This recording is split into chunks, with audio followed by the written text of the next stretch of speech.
ସେଦିନ ରାତିରେ ମୁଁ ବାହାର କରୁଥିଲି ଏକ ବସିବାକୁ ସେ ରାସ୍ତା ପେଟେ ରମେଶ ମୋତେ ଡାକିଲା କହିଲା ମୋ ପାଖକୁ ଆ ମୁଁ ନ ଯିବାରୁ ମୋ ପାଖକୁ ଆଇଲା ମୋତେ ଜାକି ଧରିକି ମୋ ଛାତି ପାତି ଚିପିକି ମୋ ସୁନା ଭିତରେ ହାତ ପୁରେଇ ଦେଲା। ମୋତେ କହିଲା ମୋ ସହିତ 4, 10, 15 ମିନିଟ୍ ମୁଁ ତୋତେ ଆଣି ଛାଡ଼ିଦେବି। ମୋତେ ଯେଉଁଠୁ କାଟିଲା ମୁଁ କହିଲି କାଟିଲା ବୋଉ ସେଠୁ ଆଇଲା ବୋଉ କହିଲା ତାକୁ ଛାଡ଼ିଦେ ତାକୁ କାହିଁ ଦେଉଛୁ। ସେଠୁ ଏତିକି କହିବା ମାତ୍ରେ ସେ ମୋଟର ସାଇକେଲ ବସି ପଡ଼ିଲା ତା ସହିତ ଆଉ ଜଣେ ବି ଥିଲା। ମାନେ ସେଦିନ ଏ ଯେଉଁ ଘଟଣା ୟା ପରେ ଆପଣ କରିଥିଲେ କେସ୍ କରିଥିଲେ ପୋଲିସ ଷ୍ଟେସନରେ? ଆଜ୍ଞା। ପୋଲିସ କ'ଣ କାର୍ଯ୍ୟାନୁଷ୍ଠାନ ନେଲେ? ପୋଲିସ ବାଲା କିଛି ବି ଶୁଣୁନାହାନ୍ତି। ଏଇ ଆଇଆସି କିଛି ବି ଶୁଣୁନାହାନ୍ତି। ଆମ କଥା ବି କିଛି ଶୁଣୁନାହାନ୍ତି। ଆଇଆସି କିଛି ଶୁଣୁନାହାନ୍ତି? କ'ଣ କହୁଛନ୍ତି? କହୁଛନ୍ତି କେସ୍ ଚାଲିଛି ବି ସେ ଆଇଆସି ବି ଲାଞ୍ଚ ବି ନେଇଛନ୍ତି। ରମେଶ ବେହେରା ତ ନା? ଆଜ୍ଞା। ସେ କ'ଣ କରେ ରମେଶ ବେହେରା? ସେ ପାନ ଦୋକାନ କରିଛି। ପାନ ଦୋକାନ କରିଛି। ସେ ଏବେ ବାହାରେ ବୁଲୁଛି? ଆଜ୍ଞା।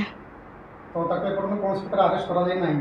ନାଇଁ। ତାକୁ ସେଦିନ ଯେଉଁ ନେଇଥିଲେ ଥାନାରେ ଛାଡ଼ି ଦେଇଥିଲେ? ଆଜ୍ଞା। ଏବେ ସୁଦ୍ଧା ସେ ବାହାରେ ବୁଲୁଛି?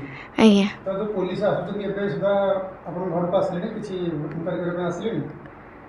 ହଁ ଆଇଥିଲେ। ଆସି କ'ଣ କହିଲେ? ସେ କହିଲେ ଯେ କହିଲେ ତୁମେ କେଉଁଠି ଏକ ବସିଥିଲ କ'ଣ କରୁଥିଲ? ମୁଁ ସେଇଠୁ କହିଲି ମୁଁ ସେଇଠି ଏକ ବସିଥିଲି। ସେ ମୋତେ ଆସି ସେଇଠି ଡାକିଲା। ଆଚ୍ଛା, ଡାକିଲା ଯେତେବେଳେ ତମେ କ'ଣ ଗଲ ନା ସେ ନିଜେ ଆସିଲା? ସେ ନିଜେ ଆସିଲା। ସେ ନିଜେ ଆସିଲା? ଆଜ୍ଞା।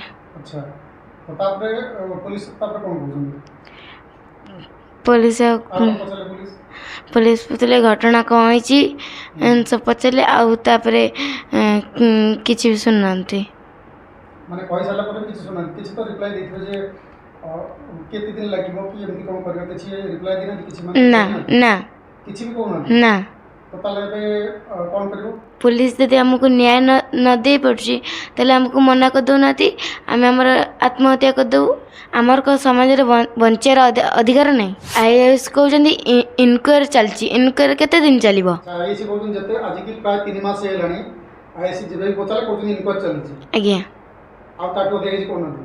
ନା। ଆପଣ ପଚାରିଲେ ନା କେତେ ଦିନ ଇନକ୍ୱାରି ହେଲା ପରେ ଯେ ଦୋଷୀକି ଦଣ୍ଡ ମିଳିବ ତାକୁ ଆରେଷ୍ଟ କରାଯିବ? ଏଗୁଡ଼ା ବି କିଛି କହୁନାହାନ୍ତି। କିଛି କହୁନାହାନ୍ତି? ଆଉ ତାପରେ କ'ଣ ଜୀବନ ସାରା ଖାଲି ଆପଣ ପଚାରି ଦେଇଥିବା ଗଲେ ଯେ ଜୀବନ ସାରା କ'ଣ ଆମେ ଯେତେବେଳେ ଆସିବୁ ସେମିତି ଖାଲି ଇନକ୍ୱାରି ଚାଲିବ? ସେ ତ ଖାଲି ଲାଞ୍ଚ ନେଇକି ତ ଦବେଇ ଦେଉଛନ୍ତି କେସ୍ଟାକୁ। କେମିତି ଲାଗୁଛି କି ଆପଣଙ୍କୁ? ମାନେ କେସ୍ଟାକୁ ଦବେଇ ଦେବାକୁ ଚେଷ୍ଟା କରୁଛନ୍ତି? ହଁ। ମାନେ କାହା ବଳରେ? କୌଣସି ରାଜନୈତିକ